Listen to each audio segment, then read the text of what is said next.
I did a gym in Adelaide and I needed 700 grand and I only had 100 grand in my bank account, and I signed the deal and I was like, how am I Thinking that you'll find 600 somewhere? Yeah, I'll find 600 grand. So you're plus 7. You're at least a 7 out of 10.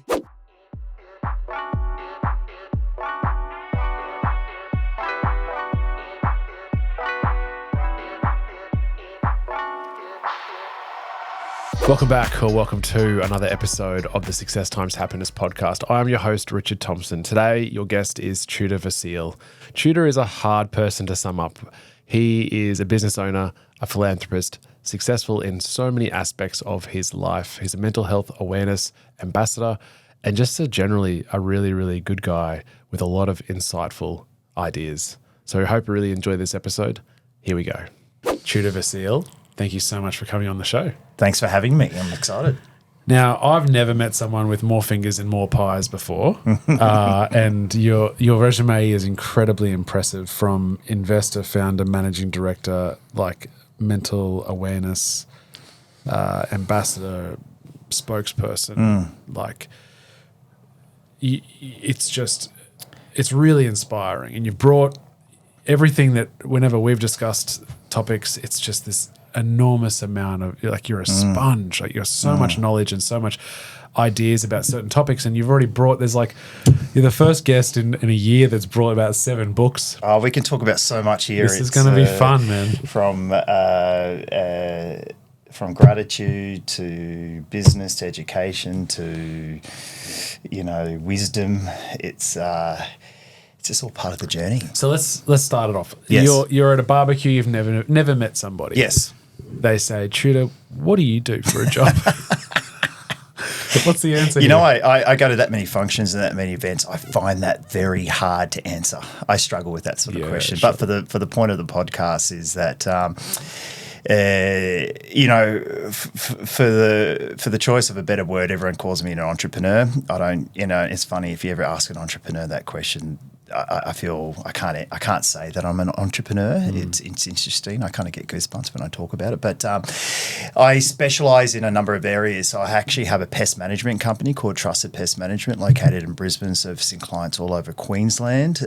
We've got offices in the Gold Coast. We're trying to get more on the Sunshine Coast, Sydney, Melbourne, and we've got an office in the Philippines. So we've got in Cebu with over 60 staff there, and we're opening in Manila, and we're also expanding into flying to Thailand in August to sign contracts to set up our business in Thailand, which will be launching in 2025 over there. So anything to do with residential pest control, commercial, termites, that's my jam. And that was my first sort of real commercial business that started me learning about business, people, money, P&Ls and all that sort of stuff. So but mate, I guess during that journey, because I did, that's 50-50 with my brother, Wesley. So we grew up in the pest control scene. My father was a pest controller, so that's how we learnt the craft, and kind of got a good understanding for it. I then got into a health and fitness industry with a brand called Snap Fitness, and over 10 years ago, the whole gym model was starting to explode. The 24-hour fitness thing was taking off, and I started with my first gym and Snap Fitness at Indooroopilly. Most people think one gym's enough, and I thought that was great. But then that just over the last 10 years, that's exploded to 8 gyms now. So across 5 in Queensland and 3 in South Australia. So I'm often on flights every week, down at SA. So mate, I'm they're my two sort of bread and butters. That's my two. Trust is my cash cow. That's what pulls in good solid cash, and I believe every entrepreneur, so to speak, needs to have, and they talk about, you need to have that cash cow that helps you then fund other projects that you want to do. Some work and take off and some don't.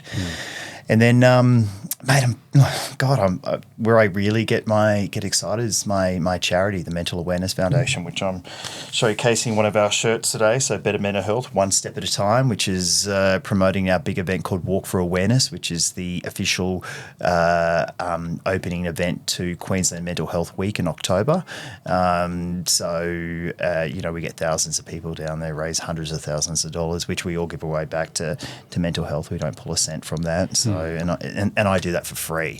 So I don't pull a wage from it. When I fly around the country to Townsville or do events in Sydney or whatever, it's all on my own back. So, and to me, that gives me the most. Yeah. The most buzz, so. What drew you to putting that time into mental awareness? Mate, if you meet anyone in that space, it normally comes from a tragic story. Yeah. So I meet so many people who've lost their children or fathers or parents to it. But for me, it was with my brother.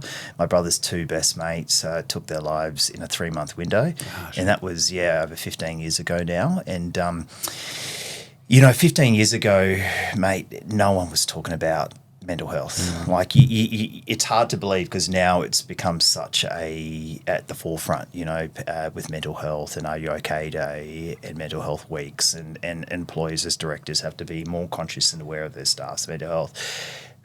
Rewind 15 years ago, no one spoke about it. Like you were told, hey, Richard, how do you feel? Oh, you're sad? Toughen up. Yeah. Sure. Go to work. If you've got a problem, you just got to deal with it. Look, at the time, we just started an event called Walk for Awareness, which was at the time 8 kilometres to raise awareness for mental health. And at the time, 8 Australians were sadly losing their lives to mental health every day. So we walked the 8 to save the 8. And that's what we did. And 110 people, it started with that. And then now, pre-COVID, up to 3,000 people every year coming down, people walking internationally, Shepherd, the band, walking when they were in New York for us, the other year to people in Aussies in Germany and London, sending shirts out there for them to walk 9 kilometres now. Because unfortunately, sadly, we lose 9 Australians every day to suicide. Yeah, right. So and that's a whole kettle of fish. We can talk hours about mental health because now I'm speaking, I'm doing engagements, I've written educational workshops that I get peer examined by Griffith Uni, and that's. Mate, no, I didn't study psychology at uni, by the way, so it's a whole different. Well, on the business side, then, what you did study, what drives you? I mean, you first did the first business with your brother as the pest, and then you could have that could just have been owner operator, right? What was in you to go? Okay, we can double down, we can triple down, we can grow this to an international business? That's a long-winded answer. I think at the time when we got into business, we didn't know what we were doing. We have no idea.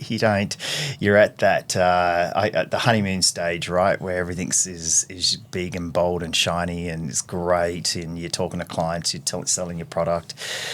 And then I guess, a number of things. One, you get a taste of success in the sense that your business is starting to grow. People are starting to recognise your brand, and you start to identify the impact that you're having in your industry. You think, actually, we're really good at this, So what drove us at the time was just to get our business to a point where it was being able to be sustainable. So we didn't have to be running out there every single day looking to know when the next dollar would come in so I could pay the wages and pay the rent. That was for us the first hurdle, because that kind of kept us awake at night and gave us anxiety and the stress as a small business that we didn't want to have. Once we got to that point, Wes, my brother, if you get to know him, he's the one with the earthling spiritual sort of guy. We said we just wanted to create a lifestyle business, so a business that enabled us to go to work 3 days a week. But then, if we want to take 2 days off or come up to Sunshine Coast to do a podcast or, do whatever we can, we could do it on our terms. So that was that next goal. And we wanted to create that lifestyle business. And that to get to that point, we didn't even know what a lifestyle business was. It came through education, meeting other successful entrepreneurs, meeting other business owners that were like, mate, this is where you could be if you can do and to get there. So that took us, we've had pest control for about 12 years now, but that took us probably about 6.5 years to get there, nearly just probably shy of 7 years, where we could step back and know that it was running itself and to get to that lifestyle business. So I don't know if I answered your question, but what it is, it was more that sort of milestone moment that we wanted to get to know that we could still make a good wage, the business was making money, and we had a lifestyle to go with it, you know. So but that wouldn't have happened unless certain other things along that journey did occur for us, you know. So, and the biggest thing was when we recruited our general manager, Matthew Ross. So for us, that was a big game changer, because it got to a point in our journey where that I was hitting my head against the wall with my brother, just going, mate, like, we're just doing the same shit every day. Like, I'm not good at this, you're not good at this, like, we need help. And I guess we weren't privy to consultants or anything like that at the day. And I just said, mate, we just need to employ someone better than us. Yeah, right. That was it. Like, and we were working with a company down in Sydney, competitive pest control, and the GM for that company. And I just thought he was a genius. He was just that integrator, that guy behind the scenes that pulls.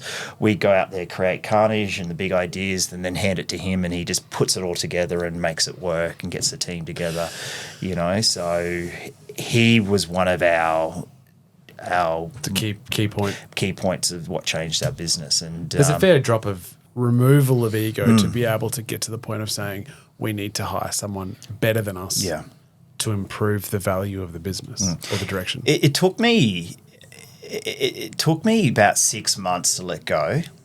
When he came on board, I found that very challenging. You know, you put so much passion and enthusiasm, your name's on the front door, this is your business, you know, you're the role model, you're the leader. And for me to step back and just say, you know what, I'm actually paying you good money to do this. You do it and I'll support you. That took me 6 months. And I found that the minute I took that transition and gone, how do I make your life easy? How do I make your job successful? And supported them and worked side by side instead of above, then that was the game changer. Sure. But yeah, it is a mindset journey, mate. It's I don't think there is a silver bullet to teach you or anyone listening how to do that. It's if you're passionate like me and emotional and you want to succeed, then you're going to have to work that one out yourself. You know, that transition. And then similarly with the gym, right? You go into a franchise model, and for the first time, because it's not your baby, and in the health and fitness industry, which obviously you're part of as a hobby, at least I imagine. And then, as you said, like at the top of the show, most people are just happy with their one franchise. What drives you? What's inside of you, Tudor, to go, you know what, I want more than that? Yeah. It's deep, mate. When you go, it's not monetary, because I know I've had money, I've had millions of dollars in the bank, and I've seen it dwindle down to thousands. It goes up and down like a yo-yo. That doesn't inspire me.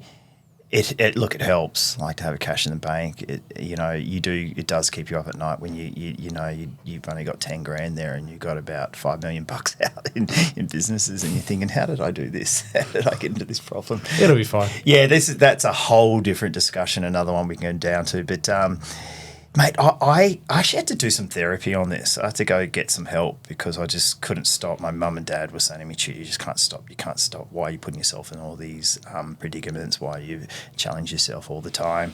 But I've actually always done that since I was a kid, you know. So we won't go back there, but I played for Australia when I was under 14. I then got picked up and played professional soccer overseas, and I just had to go, and always push. But I did this course, and they just came back to me in the end and said, "Shoot, you're a creator. You just love creating. You're inspired by creating new things and getting things up and running and moving, and you just attract people around you, and you just want to bring those people in, and that's just you, mate, and you just do it, and you just keep running with it, and you just keep running while that flame is burning hot." And when I heard that, obviously there was more to that discussion. I just came to a comfortable place saying, this is who I am. That's who you are. Yeah, I'm a creator, and I don't think I'll ever stop. When you say, and I think I think you fall into the same category, and there's other people out there as well. But I think the day that I stop is probably will be the day that I die. Yeah. So you're looking at it not as, and let's get into the risk thing. Yeah. Because you're looking at it as the process of creating. So another venture, another franchise, another bit of business. It gets me so excited. Yeah. It's the creation of something new rather than looking at it as another ability to generate wealth or another ability to tolerate a level of risk. It's just, it fills your cup up because it's the creation piece. Yeah, spot on. I know that I'm, and like one of the moments, I know that I'm living, like I'm really living when I'm challenged. Like right now, I'm thriving. I'm loving this. 5 minutes ago, walking in the door, I was in the car going, "Mate, I'm such a failure. Why does Richard want to?" My self-sabotage is jumping into my head, and I was like, "Push that aside. Yeah. You know what? Like, I'm sure there's a golden nugget in this conversation we can have." So, I thrive on being challenged. I know the only time I grow is when I'm being challenged. So, so for me, going out there creating is a process of learning. And someone said, Tudor, you got to reverse engineer it. Like if you want to be this, if you want to get to the top and be this role model mental health and you want to have, 20 gyms, then you got to go through the trenches and you got to be punched in the ring. You got to learn what it's like to be knocked down on your knees, and the wisdom that you get through those experiences will help you get there. Problem with the reverse engineering bit, though, I think is that it's to go at 20 gyms. The numbers irrelevant for you. No, mate. Yeah. As in, it's not as if you go, all right, once I get to 20, then it'll be good, or not even that. Not even that. Like you say, like the time you stop creating is the time you die. So it won't matter. No. So the reverse engineering is good. But it's like, well, once you get there, once you are the thought leader of mental health in Australia, let's say, or the pin-up of it doesn't mean you stop. No, we'll push the boundary further. Exactly, we'll push the envelope because out, that's what drives you. Yeah, that's what motivates you. And it's just the benchmark. Like I was listening to Alex Hormazzi. I didn't think I brought it. Yeah, that's it. Yeah, there you go. Fantastic. He just wants to strive to earn $1 billion, and they asked him about, like, what is it about $1 billion that you want to have in your bank account? And he goes, mate, I actually don't care about the money. It's the journey that gets me there. Yeah, and it's just an arbitrary place. And when he gets to $1 billion, it'll be let's get to 1.5 or let's get to 2. That's it. That's huge, right? So at risk, not everyone is born with a high level of, or everyone's born with a different level of risk tolerance in business and in life. Yeah. Do you think that that's innate, or do you think that's something that you can learn and tolerate?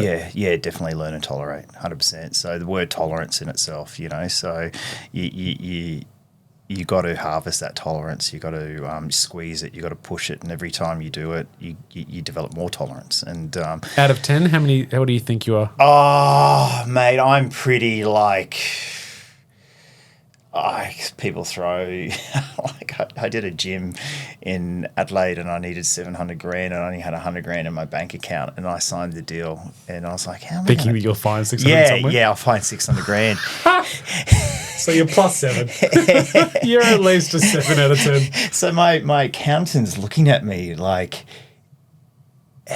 where are you going to do this? How are you going to do this? I said, I don't know. I'm going to work it out. And my Got lawyer 30 days. Got 30 days to do it. my lawyer is like, you know you can't get out of this. I said, yeah, I know. I burnt the boats. We're going there. So I know this gym. If we can do it, it'll go off. And I was speaking from passion because I knew the industry and I knew the market and I knew that suburb. I said, we need to be the first mover into this area. It's the fastest growing suburb in Australia. We're the only gym. We just got to make this happen. We got to do it. So yeah, tolerance. And what happened with that? Yeah, it did. It went through. So we ended up tracking down the funding. So I was in the equipment funding. I ended up getting from a third-party supplier, who then I had to, mate, we went through every P&L like a fine-tooth comb, and I had to get every single business to do personal guarantees on everything, just so they own me essentially until I pay that gym off. And then I had to get, and I hate doing this and I've never done it before. I did it once in my first gym 12 years ago, and I had to go to my mum and dad for funding for the fit out. So they were graciously able to lend me $400,000 from their super fund, by the way, because they're older. So, and I did a deal with them, paid them back, got a lawyer, drafted up an agreement just to show them it was legit. And giving them an interest rate and everything over a period of time. So they backed me. So, and 12 months later, the gym's only 1,000 members. It's doing really good. It's not, correct. It's great. So, and I just knew, but that was a whole journey itself. So my tolerance is, if I really believe in something, I'll find a way to make it happen. I'm solutions orientated. So, but there's nothing really that I am looking for that next big, like, wow, what's that next big thing that just gives me goosebumps and gets me excited? Go, great, I want to go all in on this, and make it work. So I think when the purpose is strong or unshakable, then the how you do it, it'll eventually occur. Do you know what I mean? And if it doesn't matter what hurdle comes in your way, you'll get it done. I've had a few learnings. Like I've done investments in projects, that still to this day haven't made a return.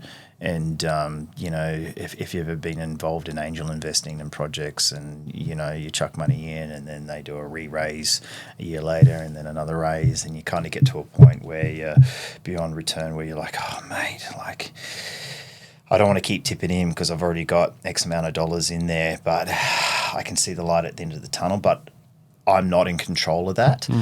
That I found out that I don't like doing things like that. I've done it once and I've done it twice.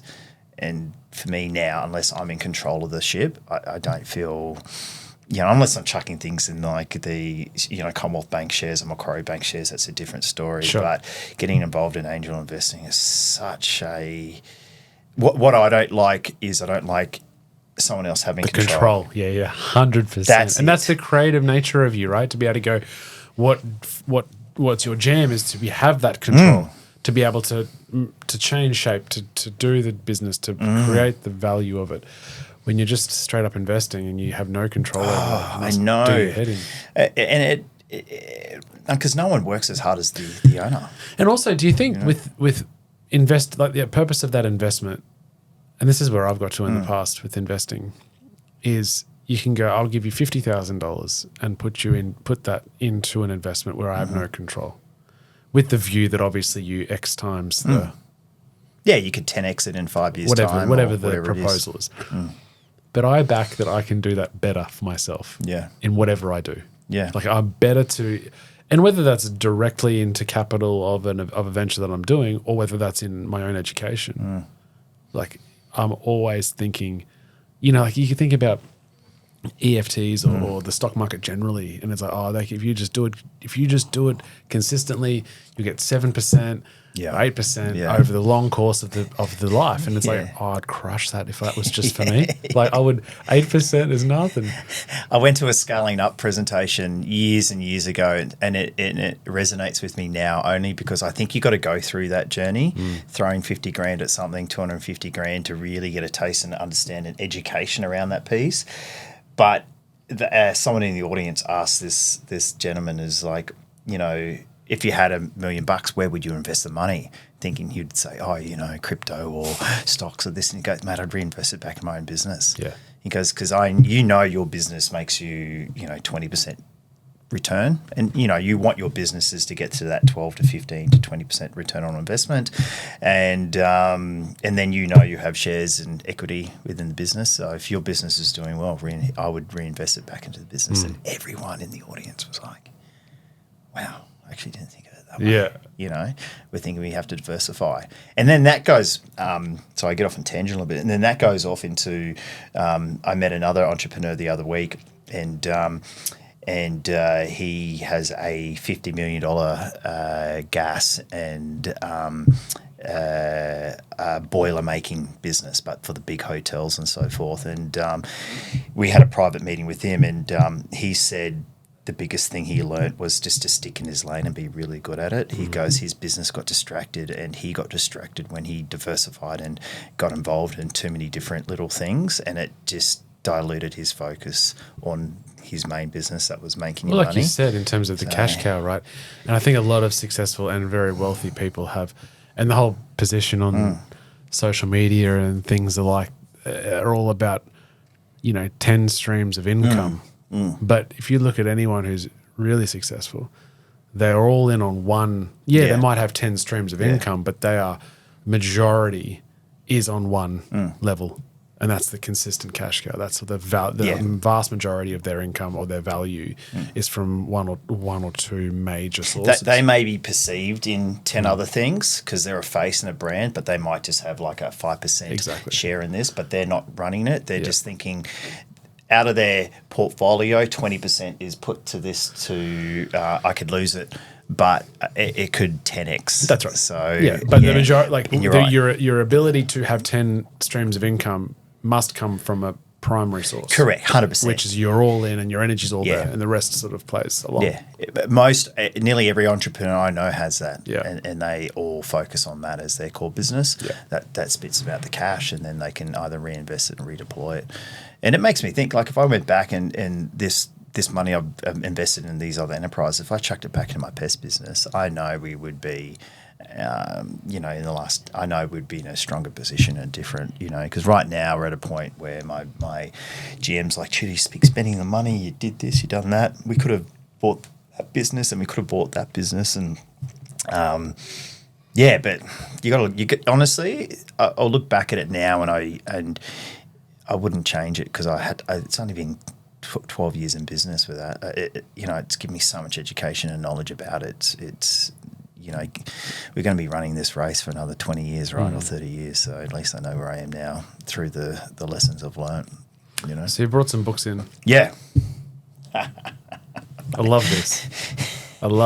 Because, mate, I just think, what's one book? It's just so, like, what's one book that you've read that's changed your life? And I think, there's so many different books you can, at different parts of your life that give you inspiration. One book I couldn't find was, I think we all know this one, Richard Branson's Losing My Virginity, so, he was that sort of pioneering entrepreneur back in the day before podcasts and before Facebook and all that sort of stuff, that he hit instant fame, through his record company, then his airline, and for me, just listening to his journey resonated with me because, I wasn't the smartest kid at school and he wasn't either. I think he dropped out of school. He's dyslexic, but he had vision, a passion, enthusiasm, and able to rally a team around him. And that book just gave me that sort of wisdom to think, wow, I'm not as crazy as what I think I am. There's other people out there that share that same shame. And you've got to have a little bit of that craziness, mate. You need it, because it's what sets you apart, that gives you that fire. So where do you want me to start, mate? Where do you want to, if you haven't read The Alchemist, you've got to read that. So this is probably one of the oldest, sort of longest serving books on wisdom. What's your key takeaway on The Alchemist? Oh, God. Well, the journey is just about, for me, it's the growth is in the journey. And this is what The Alchemist gave me. So here we are, want to have a successful business and we want it now. But you won't gather I can read a book and that will give me education, but I can live life and that will give me wisdom. And that's what The Alchemist gave me. So I love that. Yeah, I think everyone who's going through a journey in any, you can apply this to anything, business, being an athlete, a family man, this will kind of relate to that. So I think that's the number one fundamental pillar someone has to read. Mate, the subtle art of not giving a fuck, if we can swear on this podcast, Mark Manson. I think this is quite commercially known. Everyone talks about it. Everyone's spoken about it. For me, it just not. I give too many fucks, so to speak, using the book's language. So it's meaning we just care about too many. Like we put too much pressure on ourselves and care too much about things. So, like, why do I give a fuck about my show's not on TV? Like, why do I give a fuck about, so-and-so not coming over, when he said he would, just not giving a fuck a bit more. Like, we put too much emphasis and worry into things when... Yeah. I guess it's also just the general proposition of staying in the moment and being detached, trying to be detached from that emotion, right? To go, I don't have any emotion about it. It just is. Someone's late. Someone doesn't show. A client doesn't engage. A race doesn't go the way you want it to go. Yeah. Or a deal doesn't pull off the way you want it to go. You can care about that. Or someone says something about you in public or whatever. Yeah. You can care about that, or you don't. And that's the stimulus and the response. It's the gap in between, the pause in between that you need to have, take stock so you can control that response internally. And that's where I think Mark Manson's generally coming from, is to say, just don't care. Yeah, he zeroed in on that, and don't let that create. Don't It's put scary though to think how so many people, myself included, will be dictated to, or at least change the way you act or behave or make decisions based on how you think it will be perceived by others, or how that will impact others, or rather than just not caring about that and just doing it anyway, or going about your own way in your own business. Yeah, why we do? I think it's because we've got a conscious and we're aware, and we probably we care about what other people think. Probably too much is probably where you're going to with that. Where, God, I see people who walk around, they just don't give a fuck. They don't care. They're just, in a polite way, they're not doing stupid shit because they don't care, but they're just running their own race and doing what they I had a guest on maybe a month ago, I forget who it was, but she made this analogy where I think it was Maritza Barone from Things You Can't Unhear, but she said she had someone where it was an elderly lady who at 50 didn't care what people thought, turned 60, really didn't care what people thought, turned to 70 and was like, I truly couldn't give a fuck. Right. Yeah. That was the position. Yeah. And I have a feeling that there is a connection between obviously how long you think you've got left to live.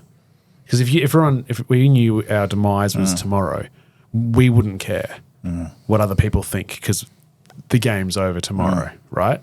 But I guess it's the position that we all believe we've got a long runway ahead of us. And that, because of that,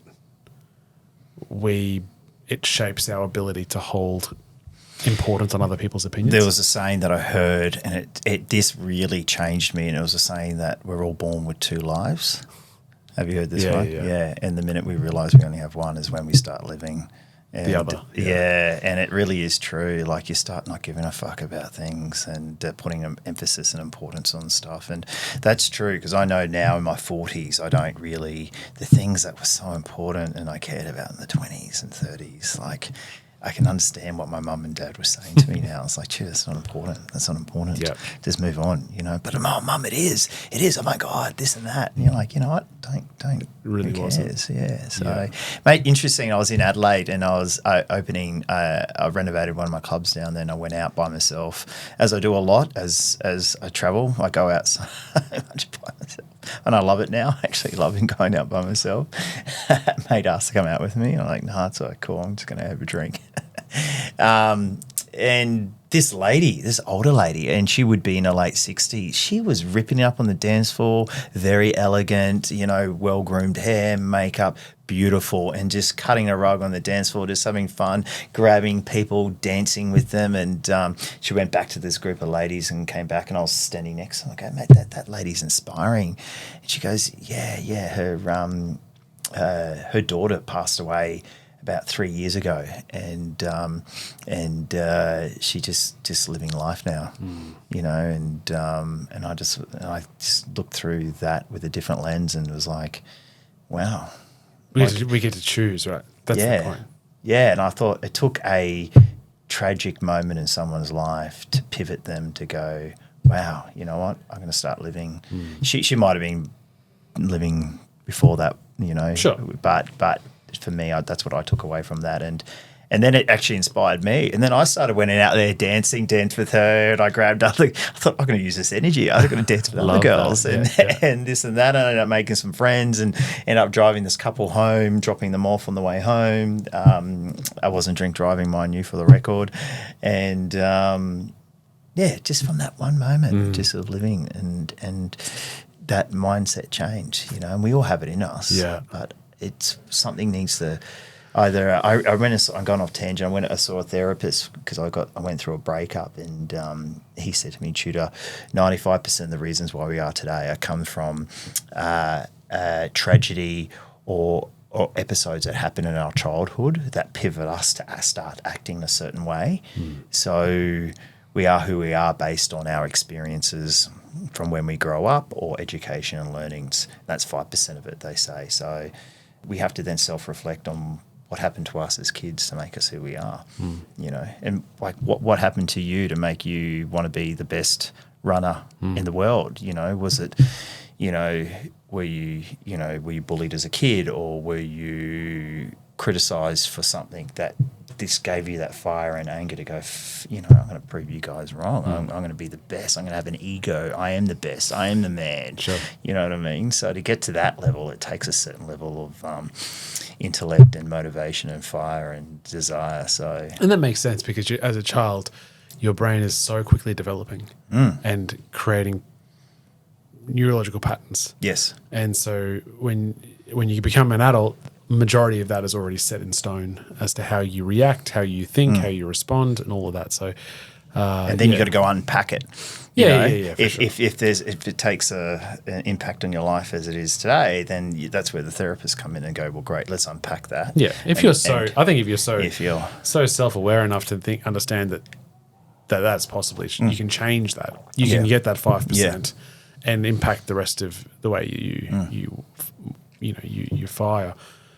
Then you can get some help. Yeah, but I would say the majority of people just shrug their shoulders. No, they do. That's who I am. The road to least resistance is just push it under the rug and not deal with it. And John Rowan, a old motivational speaker, said the best investment you can do on your life, if you want your life to be amazing, is invest on yourself. And education, seminars. Challenging yourself with things, personal development courses, and it's true. The minute you start doing all that sort of stuff, your life changes. Well, even to I agree wholeheartedly with that, right? And even for your story or anecdote about the dance floor, you get somebody who has, and this is the power of one person. She has no prerogative. There's no underlying cause for her to have that vibe about her, that energy.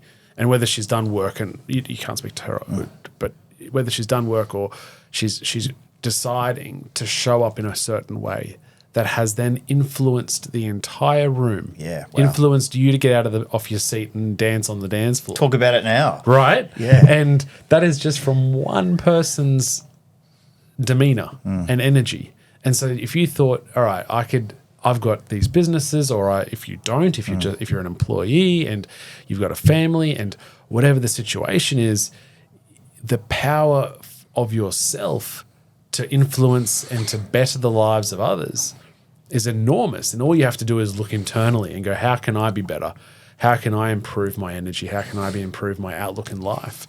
And that, that's mental health. That's also just understanding and taking extreme ownership of who you are. Yeah. Looking and go, maybe I'm not the 65-year-old cutting a rug on the dance floor, but how can I improve? How can I be better for tomorrow? I say to my staff, you're a walking, talking beacon, so put positive energy out there. And it's one of my my goals, and I have my little wisdom book every night. I write down my 3 goals is that you try and be positive and show gratitude every day.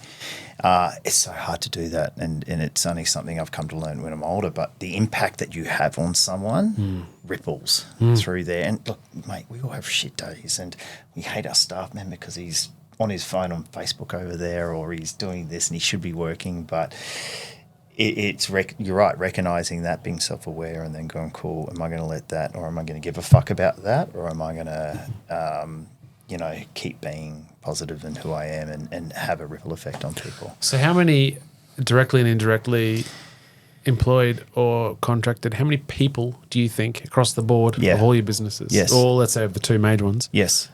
Do you have? I have, direct line of contact who I tell people they can call me anytime, message me, and I'll make time for them. There's 4 within my organisation. So CEO of my that's clean. Yeah. Oh, don't get me wrong. It's taken a while to get there. Yeah.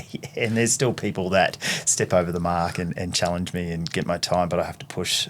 I really do. You do have to say no, and you really do then have to choose when you read and allocate time to messages and emails and so forth. But my CEO of my charity, my general manager of my pest control company with my brother, and then also my GM ops manager of my gym group. So because I've got so many gyms now, I've got a parent company that sits above it that goes underneath, and that's called TV Global, Tudor Vasile Global. TV Global because I'm big on affirmation, so I really want to take global as in the gym's got that group global. So I've tied that into the brand, and and then obviously my lawyer and accountant, if they need to reach me, that's fine. And then, we've got over 30 staff on the pest control side. We've got over 25 staff on the gym side, and the charity's pretty lean, so there's only 1 paid full-time, but all the others are contractors that we work with there. So. How do you then ensure that those 4 people that you have referenced infiltrate to the masses, or to the as you go down the rungs of management? How do you get your vibe, your passion, your desire and direction infiltrated down? So I use my pest control company example with Matthew. So he's my integrator in the mix. So we sit down and we roll out our strategy for the year. And potentially 2 years, we don't go too far further than that, because I don't know, I think picturing, it's good to have your big pie in the sky goal, but we have those systems, we have that strategy laid out, and then he implements them on a month-to-month, quarter-by-quarter basis. I'm always present, so I'm always present in the week in the office on a weekly basis. So I'll be there. I work every Monday in the office with the team, and then there may be a day that I go out on the field with the guys as well. So, and I do the same with my gym group. I'll always be there as that beacon of inspiration, or that role model. I'm believing you have to lead from the front of the pack.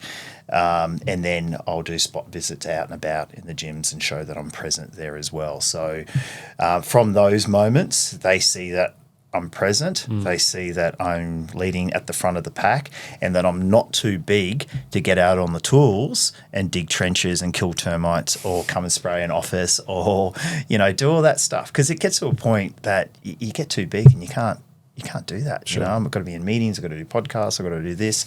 And that's what the visionary talks about. You need to be out there kissing babies and shaking hands and pulling in the money and the big accounts and all that sort of stuff. So so for me, it's leading by example, and it's on those touch points, showing my staff that I'm present, I'm there. I might not know what the hell's going on behind the scenes, because my integrator, my GM, he's dealing, because I don't want to deal with someone not turning up to work, a bill hasn't been paid. That's not my worry, that's his worry.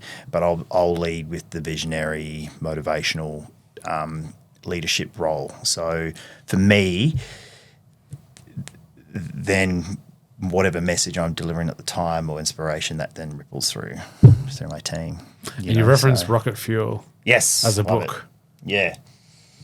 So I never knew anything about a visionary and an integrator until I read this book and until I joined EO, and that's where we met. So because they talk about the two fundamental pillars: a visionary, the guy that's out there doing the podcasts, who's out there in the magazines, in the papers, that's a role in itself, and you need to be that face of the company. And then it talks about the guy behind the scenes, or the girl who's then pulling it all together. For me, it's my staff say, "Chitty, you're like a grenade. You go out there and explode, and then we have to pick up all the pieces." Yeah, yep. Yep. That's the way it goes. That's how it goes. Yeah. And you think the grass is green on the other side, it's not. So then it shared with me that you can't have two visionaries in the group. You can't, and that's why a lot of businesses fail. You get these two big entrepreneurial guys, they come head to head and have these big vision pie in the sky ideas, and they just run different directions, and it doesn't work. Like for my GM, Matthew Ross, mate, you would never see him here. He's the smartest man I ever know. He pulls the team together. He's a great leader. He crunches numbers, like he goes to bed with P&L spreadsheets, mate. The guy, I rang him up here and I was thinking, mate, what's our cost per lead with this? And he just quotes it like Rain Man off his head, and he thrives on it. Yeah. Mate, that stuff drives me insane. That just makes me like cringe. I don't want to know that, mate. I don't have time for it. Yes, I will respectfully understand and get it because of my business, but I'm not deep diving into that. That's your job. So, and it makes the point that the success of your business, you've got to find that person, whoever that is, and then you take care of them, you massage them through the journey, and you find ways to make them part of your journey, through, and it talks about that. Obviously goes into a bit more deep diving, but I think it's important, so that gave me clarity in that space. So now I'm always looking for that person, because I know I'm that visionary guy. I'm looking for that person who doesn't want to be in the spotlight, but is happy to crunch the numbers and pull the team together. How do you, integral piece, I think in general, team building, or at least using a team to generate or to achieve the overall goal. You brushed over it, but you said get them to be essentially be on the same page as you in terms of achieving the overall outcome, making them feel valued. Yeah. How do you do that? For me, it's sharing, like I did at the start of the year with my gym group, is sharing the vision and the mission and getting them buy-in on it. That's the big thing for me for this year. And don't get me wrong, that never ever works perfectly. Like last year was an absolute disaster for me.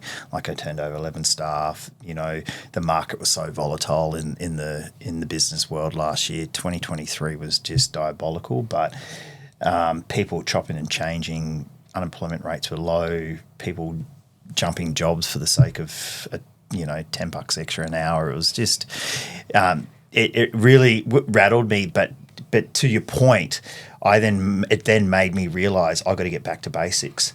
Did my team have buy-in on my vision and the journey of where we wanted to be? No. What did that look like? So, for an example, I did this basic vision, mission of the company, and then I broke it down and what it looked like, and you guys need to understand that. And then I go to the team. What does this look like to you? And I was taking notes, so what does gratitude look like to you? What does hitting $1 million in revenue in quarter look like to you? How do you think we could achieve it? So getting their buy-in.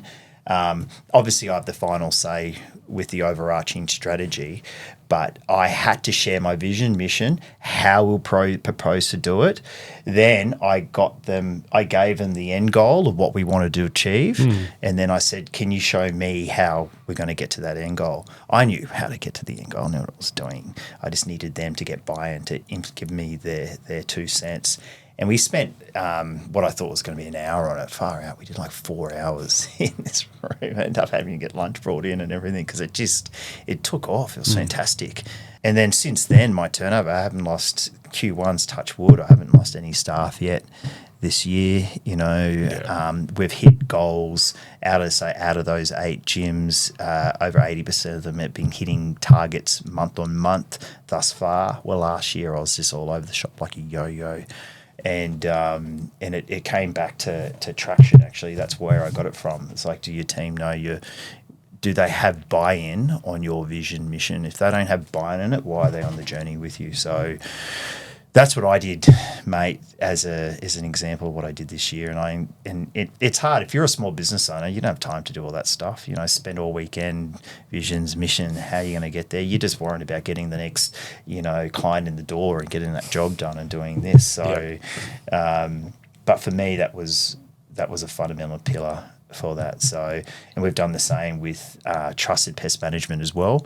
So much so that my general manager breaks it down into quarters. So we have to hit these financial targets for the quarter. So we're trying to get over $1 million this quarter in that mark in that revenue stream. So he's really broken it right down just because he's a nerd for that sort of stuff. So I hope I answered your question there. It's so good. I'm not a Tony Robbins. I don't know exactly what I just think you got to find what's right for you, and for me, that's what worked for me to get my team on the same journey with me. They've got to be on the bus with you moving forward, and if they don't know that, but you got to. The other thing that I didn't do, you got to celebrate your wins.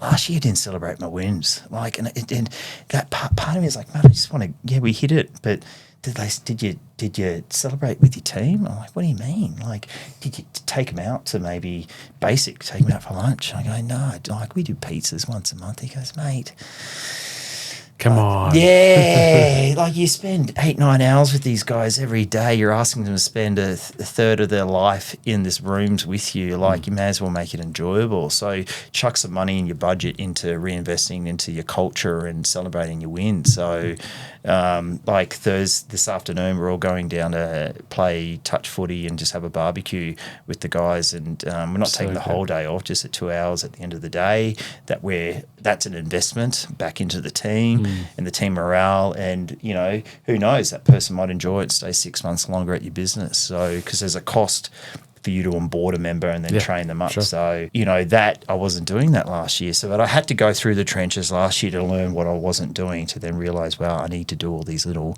things as well. So, and then we go through our wins and we employees of the month, really shadowing, but breaking it down. The person that does the most pest controls in the month to the top revenue of the month, the most 5-star awards per customer for a month. We really broke it right down, and they get themselves a $50 or $100 gift card and this and that we announce at the barbecues every month. Nice. So just to. Yeah, but you don't think about that when you're a small business, because it takes time and effort to do that. But you're so focused on. But that's the bit, right? It's the time and effort. You can't. There's no shortcut. To building that culture. Yeah. And you'll get bigger, and then when you get bigger, great, you can allocate people to manage that for you, so then you can do that. But you are going to have to do it all yourself, 7 days a week. Until you can get it up and running. It might not be perfect. I look at that and go, there's so many areas I can improve on and make that better. But, that's what's just working for us, I guess, at the moment. I like it. In that sense. So. But I don't think there's any there's no shortcut to business. There's also no shortcut to culture. And knowing that you can't do this by yourself then leads to the idea that you need a team. And then that leads to the fact you need a culture. Everyone talks about culture. I think it's one of the hardest pieces or element of a business to build. I find that challenging. Because it's not scalable though, Tudor. Yeah. You can't. Yeah. Like you could potentially get someone in that helps manage it or create it or to develop it. But by and large, I was speaking to a really, really successful business owner in law. And he was saying that, even just down to there is underrated level of value in just having conversations with your staff, right? It doesn't have to be about work. It can be, but just to have that personal connection. And at the end of the day, we're human. We're a species that has developed on community, on connections, on relationships, cultural animals, cultural beings. Makes sense that as soon as you take that away, as soon as you stop having those communications and conversations face to face, they feel disenfranchised. They feel disconnected. They don't look at the goal as our goal. They look at the goal as your goal, as the boss's goal. But as soon as you sit down and you're like, how was soccer this weekend with Timmy? Or and it has to be genuine. You can't just tick a box and go spoken about soccer, move on. But to genuinely feel it. So therefore, that's why when you do grow, it is hard to maintain that culture, because it is hard to keep those conversations with you, what you've been able to manage with 10 to 20 to 40 to 100. But there's no shortcut. Yeah, mate, you're so spot on. You got to have that real connection with your staff. They call it, I remember in corporate, I worked in corporate, and I think we've all done back in the day, and you learn so many lessons about it. They call it walking the floor. And I used to watch my general manager walk around and once every 2 weeks would just come and sit next to me and talk to me. What the hell is what's this? he doing? Yeah. But then after about 6 months, I said, like, what are you doing? Like, you should be in the office. You're making $1 million a year. She goes, man, I'm just walking the floor, connecting with my staff, saying hello, talking about life. And I was like, that's an investment back into the team. I was like, So how you say that is, as I look at that, as walking the floor, but and there's elements. Yeah, you're connecting with staff. You're getting real to them, and they're having. But it's got to be genuine. Yeah, 100%. And they will know it's not. You can't be like, all right, cool. What are you doing? Go in the shops. Go. See ya, thanks. Yeah, hey, you said you had dramas last time at your kids at school. How's that going? Can I help there? And that lends into the Simon Sinek position of like, if a staff member is struggling for performance, let's say. It's not to go, because I remember back in the day working at law firms, and the boss would come in nearing the end of the month and go, where are the bills? Why haven't we hit target? You know what I mean? And you're like, and you get grilled for that. That's sort of like the stick thing, but we're human, right? And so there's 1,000 different things that are going on in someone's life that you don't see at work. And so to be able to go, hey, your performance has dropped. Can we talk about, is there anything going wrong in your life? Because as I see it, I break it down in terms of someone's ability to do work for you. There's 3 things that create that, or that is there enough work that comes in? Do they have enough support to do that work? And are they motivated to do that work? And that's where the motivation bit is. It ebbs and flows based on all of their things that you don't see, right? So they could have troubles at home. There could be 1,000 reasons, but instead of just going, where is your performance? It's, what can we do to help? Yeah. How can I be better supportive? what do I need to know so I can better assist? Yeah, that's fundamental, because Gary Vee talks about it. I don't know if listen to Gary Vee, and he talks about my staff. I'm their employee. He talks about. Have you heard him say that? No. Yeah, he just goes, because I'm always saying, how can I help you do your job better? Because I know I'm going to make money if I help you do your job better. What's going on in your world? So he uses what you're going down and then spins it in a way that I work for you guys.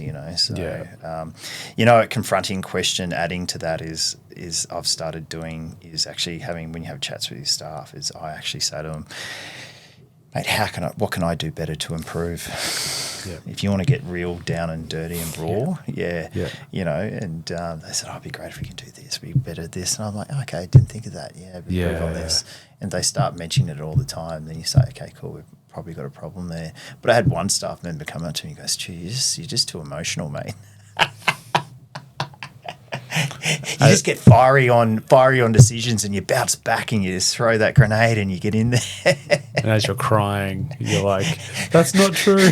I'm not like that. Am I like that? But it was the best piece of advice. I remember it so clearly, because then after that was said to me, it was about 5 years ago, I actually sit on big decisions now, getting that feedback from staff. So I'll go, cool, I'll take that on board. I'll get back to you on that.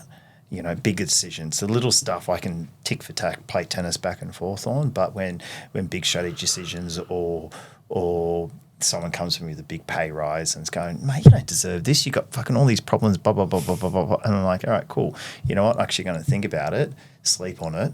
And you hear the sleep on a problem and think about it and then come back to you and deliver it. So I prioritize my decision making. If there's the big decision making, I'll come back to you on that because it deserves merit and thinking about it. And then these ones but asking your stuff, mate, I've had so many golden nuggets come out from that going, how could I do my job today? Yeah. So you're walking naked into a room, essentially. Tell me where I'm deficient, please. Yeah. But there's fair value in that, that you're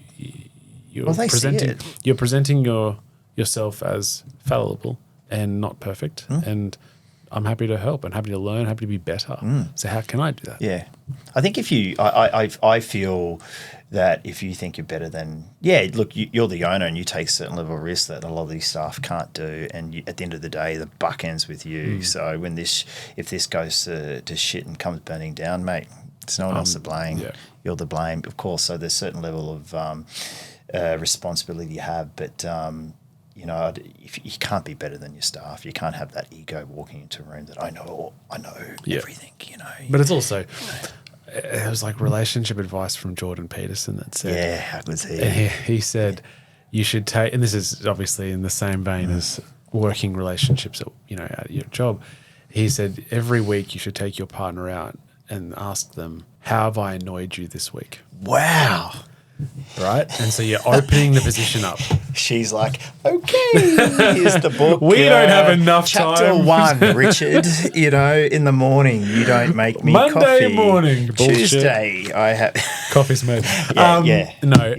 Sorry. But to draw that back to Yes. to work is to be able to, so you might go, I believe I do everything, but you're not them. And they might say, it's when you do this, can you just make sure you do that? And it's so small. That's the idea of Jordan's position, is that if you don't hold resentment. Yeah, right. So you say, literally, like the way you hang your clothes on the clothesline drives me insane. And you go, okay, cool, I'll change that. That's so easy, right? Yeah. Yeah, that's interesting. That's really good information. But to take it to your staff and to say, okay, how can I do better in my job? Yeah. And that it might be small things, but if they don't feel like it's a safe place to vent or to put that out there, then they're just going to harbor it and resent you as the head of the ship forever, to the point where they go, I'm out. Yeah, you make the point there a safe space, and I think that's what you're doing as well. You're opening That's what you're doing by saying, but you're saying, how can I do better? You're creating you're inviting them. Yeah, I didn't think of it that way. To create a safe space to go, that's valuable. Yeah, and it works both ways, right? Because you're showing them inadvertently that you value their opinion by listening. And actually, it's interesting. You share that. My brain's like, you're creating a safe space. You're inviting open communication. You're establishing that you both want to learn and grow. I've actually only had one person come back at me and go, what's one thing, you'd like in me that you would like to see, improve to be better at. I think it's challenging. I think it's challenging to reverse it or even invite it, right? Because until you brought it up, I hadn't thought about doing that to my staff. So I'm definitely going to do that now. Yeah. To be able to say now, how can I be better? And pick your moments. It's not in a group environment because one-on-one. Yeah, sure. It's always one-on-one. And how can I help you? And I always say to my staff on Monday, hey, how can I help you make your job? Can I help you this week? What do you need help on? Then I can help get over the line. But it's interesting. I never thought of a couple of the areas that you touched on there. So that was I'll take that away. This is great. Cheers. Yeah. I really, really appreciate it. I feel like we could talk for ages, a lot more, mate. I feel like we just scratched the iceberg. Well, you've got Mark Manson, Alex Hormozy, Ryan Holiday books on the table. We've got very common. Mate, a big thing, I don't want to get too woo-woo. I do want to say that something's really started changing my life. I was listening to I listen to podcasts and motivational speakers all day long in the car. Like, it used to be models and athletes. Now it's like my Instagram business. And everything. Anyone that can add influence and energy and inspiration to my life, I'm following all of them. And I think if you're that athlete or that business person, you've got to deep dive and be obsessed with it. But one thing I took away from it is just actually at night time, I started writing my own diary here. Write your 3 wins for the day and then what your 3 goals are for tomorrow. And I started doing that about a month ago. And the first couple of weeks, I was a bit like, oh, this is just cheesy. Now I get like religious about it to a point where it puts my mind in a positive mindset before I go to bed. And then it makes me think about the wins I want to have tomorrow. And it's not necessarily about, work related. It's mine is simply just be super friendly to a couple more people. Meditate in the morning. I struggle, which I think I've shared before in the past, my morning routine's all over the shop, but just getting that meditation in there. Go to the gym, make sure I get to the gym, little things like that. And it starts to, because there's psychology and research coming about how the manifestation of our life comes from our brain from when we go to bed. There's this, and I think maybe you would have touched on it as an athlete where they talk about the psychology of having that vision of your performance before a race or how you're going to perform. And I think you might be able to deep dive into that more than I do, but now they're tying that into when you go to bed and then the manifestation that you create. So for me, being positive and having a great day like I did yesterday, last night, coming in here, I can just feel it and it just resonates through me. And it wasn't until I started doing that. So for me, that's been a game changer, and I just wanted to touch on that because if I could pass that on to someone listening to give it a crack, and I'm sure I didn't do it justice explaining it as well as I did, but if they deep dived into that and looked into it a little bit more. I think that there's some value in being great, having that gratitude of the day of what the wins you've achieved and how well you look at that going to bed, because that's probably tapping into the parasympathetic nervous system. Yeah, that's it. They're the 2 big fancy words that I was trying to and then having the goals set for the day ahead, coming, gives you a day intention coming forward, and that's where the meditation is in the morning, is to clear the noise so that you can focus on those 3 things or whatever you want to achieve in the day. But visualization, and that's that's huge, right? And people visualize, when you think about visualization, you're thinking of the big goals, but you can visualize the micro. You can visualize how the day is going to go. And that's how does it taste? How does it look? How does it smell? How does it feel? And and all the 5 senses. And what's interesting is that we've had her on the show, Julie Robinson, who's a ridiculously amazing mindset coach for athletes. She does neuro-linguistic programming, right? And she has this exercise, and I've got to get it back about it. But every single person has a way to describe an event. So, and I'm not going to try this because I'll butcher it. But she took a group of us through this process where they would say, describe. Let's say the day that, just an important day of your life, right? And the way that someone would describe it is very the type of sense that they use, what it looks like or what it smelled like or what it sounded like will come forward. Will be a way that someone describes it will be heavily focused on a particular sense. So if they're visual, they'll describe it as they saw it. They won't talk about the noise. They won't talk about the sound, the smell. They won't talk about how it felt in their body, nothing. And then you ask them to describe it a different way and using a different sense, and they can't.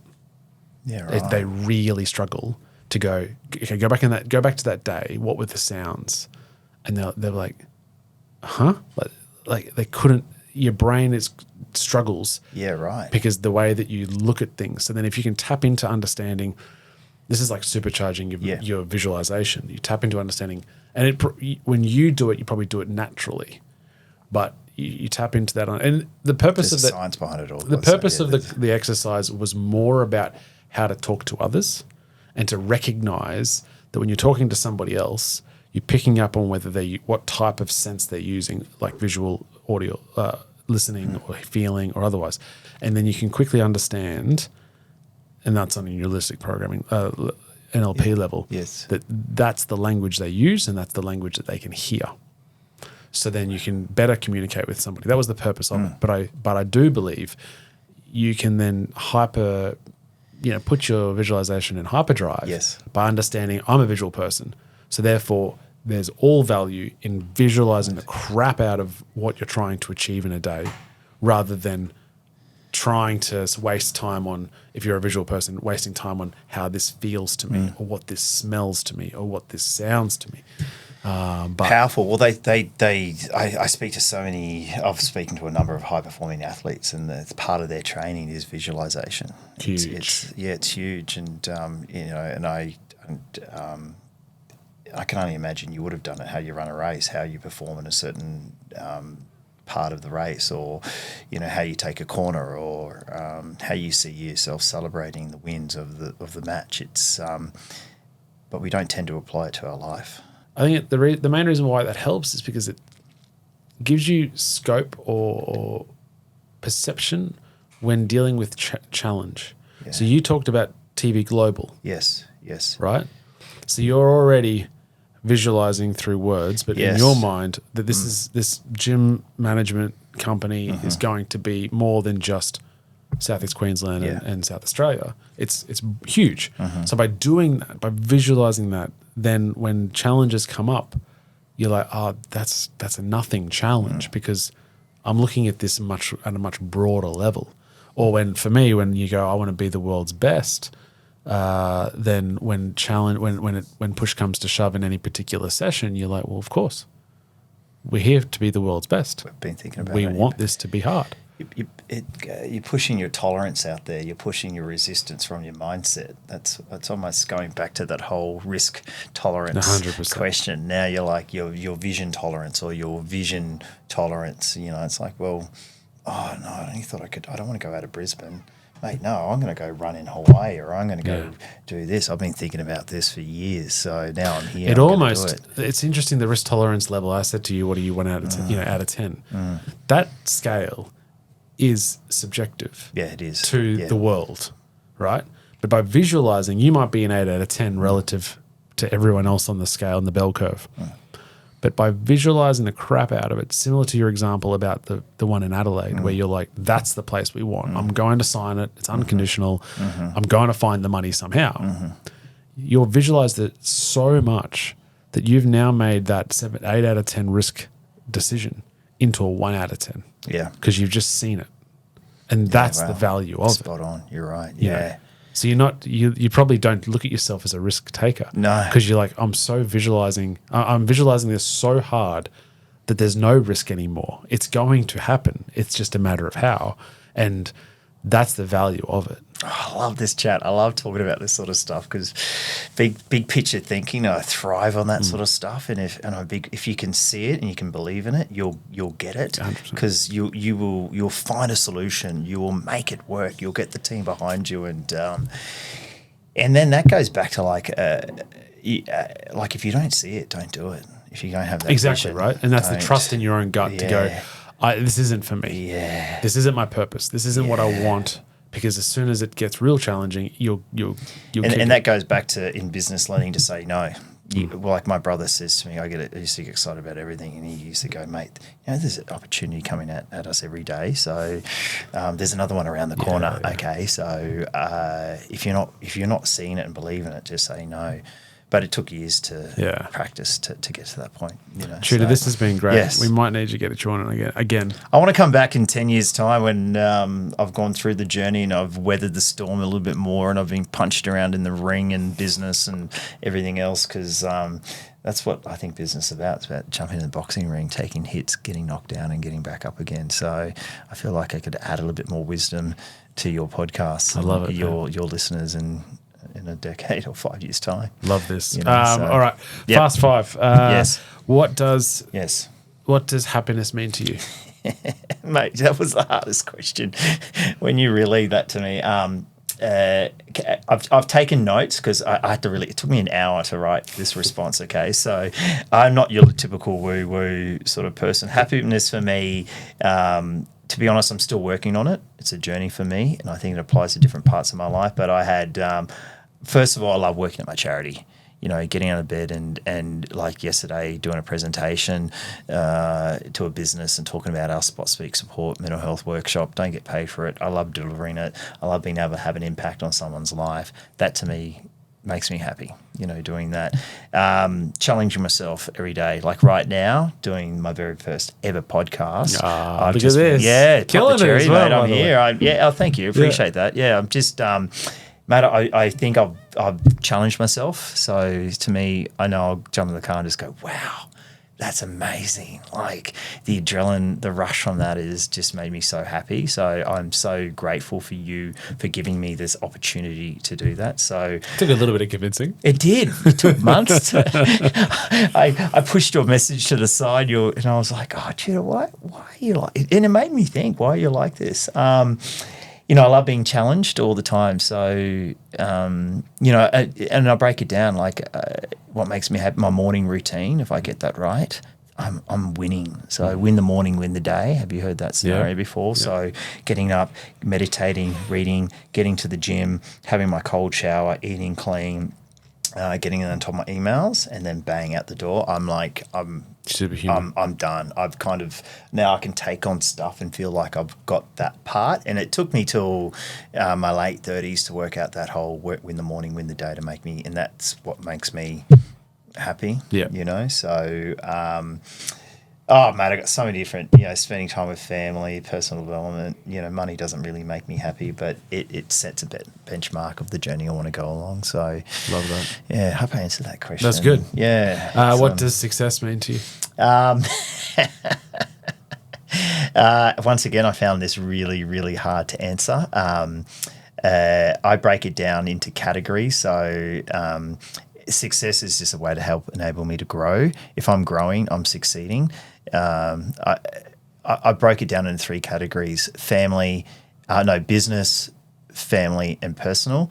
If we're if we are moving forward, we're growing, we're always learning as a team, we've got cash at the bank, we're expanding, we're taking on new challenges. For me, that's succeeding with our business. I love that. Just being happy with the status quo. Yeah, we did X amount of dollars this month and we'd get the same this month. And I'm like, okay, that's boring. What are we investing in? What are we doing? Where are we challenging? So that's me, success in business.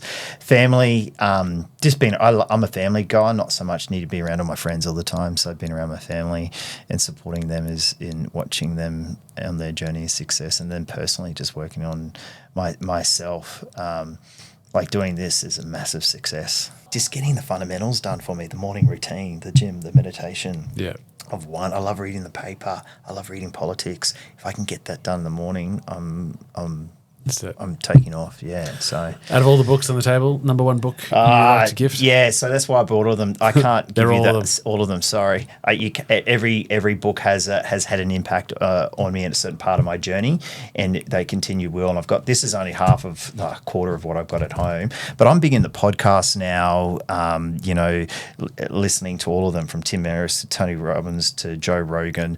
I'd be telling people, not just read books, but jump. Like whenever the car, don't turn the radio on, turn a podcast on. You'll take a golden nugget from it. So for me, there's so many learnings from all of that. Yeah. So but I can't really zero in on any of them. I'm sorry, but jump on all of them. So from everything from Rocket Fuel to the Subtle Art of Not Giving a Fuck, The Alchemist to Tim Ferriss, Tony Robbins, all the big names. And then zeroing in the little guys like yourself, because I find actually in EO, we get the big name guys in, and they're kind of good, but then you get those grassroots guys being in the trenches, being battling away and learning life. We get golden nuggets. We get really good golden nuggets from them because they've been walking the talk, in the trenches, and you go, holy shit, that's because that relates to us. I'm not a big guy making $1 billion. I'm down here making millions. So how do I what's this guy doing, and how's he getting through his day-to-day grind better?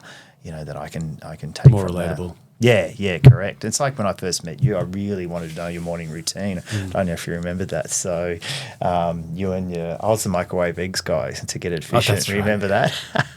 Yeah, efficiency. Because I had to get out the door quicker, so I just chucked eggs in the microwave and wake up earlier. Yeah, done. Yeah, that too. Yes. All right, and then 3 guests you would invite to dinner.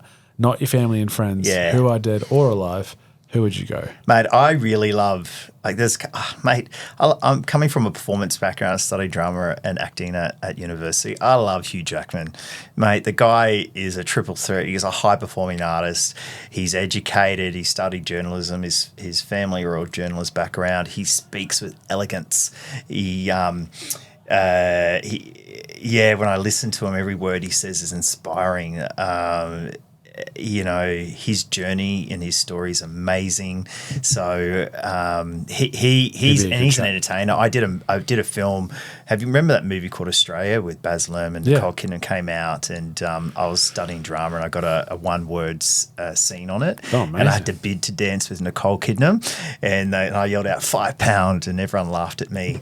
But then Hugh Jackman was on when we were shooting there for 2 nights. Hugh Jackman was there, and the minute he walked on set, he walked around. There would have been over 100 of us. He walked around and shaked everyone's hand and thanked them for being part of this movie and this part of this journey. And it was from that moment onwards, I just thought, mate, Hugh Jackman, you're the most humble, authentic human.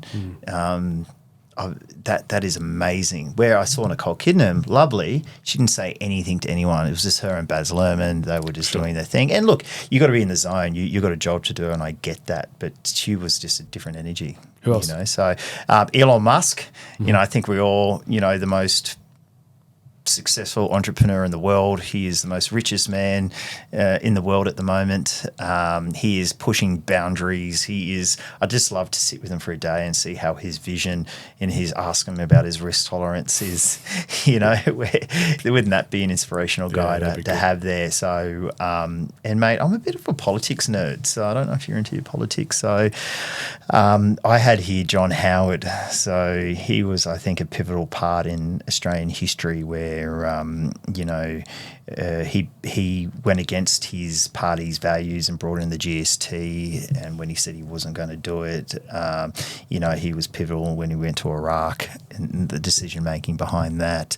The stories he had in shaping Australia to where we are today, I'd love to pick his brain about that, So, and his policies on he reformed gun laws, remember? So when we had that massacre. Yeah, he's gone through a lot. Yeah. So, a lot of countries around the world haven't been able to do that. So I find that inspiring, how to make those sorts of decisions and everything from the boats, the firm policy they had on that. So I really enjoy politics, and I think if you get into business, you have to have some form of understanding around it, because it is what shapes our world that we're in on a day-to-day basis, So that's a good dinner. And then final question for you, Tudor, one guest, famous or not, you think we should have on the show? Yeah, well, obviously top of the list, Hugh Jackman. I'd listen to that podcast every day, and I think all of Australia would to make you famous. So Daniel Argent, he's a Brisbane real estate agent back in the day, but now he is a disruptor. So he's revolutionising the whole real estate industry by bringing in what's called Urban X, which is a platform. I know Urban X. Yeah. So I don't know disruptors. I've met business owners, lawyers and all that, but I've never actually met someone who's come in as a disruptor. He is a disruptor, and seeing what he's done, his growth over the years, and we've had a lot of involvement with him being in pest control and become friends, that he would be great. Yeah, he'd be great. Tudor Vasile. Yes, thank you. This has been a delight, man. Thanks, mate. I appreciate it. Let's get you back on in 5 years. This is my first time, guys, so I hope I did it justice and gave someone a golden nugget to take away with them. It was awesome. Thank you, man. Thank you, mate. Appreciate the time. Take care. Thank you. That was another episode of the Success Times Happiness podcast. We hope you really enjoyed it. If you are in the bench press, at the gym, sweating it out, and you're listening to this, please share it with the person next to you. Until next time, peace.